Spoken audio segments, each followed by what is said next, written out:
বছৰ হ'ব ৰ'ব, ক'ত যায় ইমান দূৰত? বা নতুন গাড়ী, কপালত সেন্দুৰ, কি হ'ল তাৰমানে? মই বুজি নাপালোঁ কথাবিলাক। আজি ইমান দিনে ভাল পালোঁ। মই কেইদিনমানৰ কাৰণে বাহিৰত আছোঁ, তামিলনাডুত আছোঁ মই, তাৰ পৰাহে তোমাৰ এই অৱস্থা দেখা পালোঁ।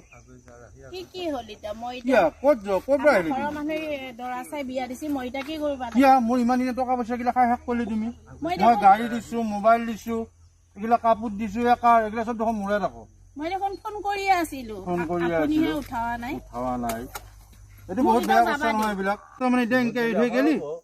সেইবিলাক মই নাজানো দে, মই আৰু তোৰ লগত নাথাকো, মই যাওঁ। এই জীৱন মানুহৰ মনত দুখ।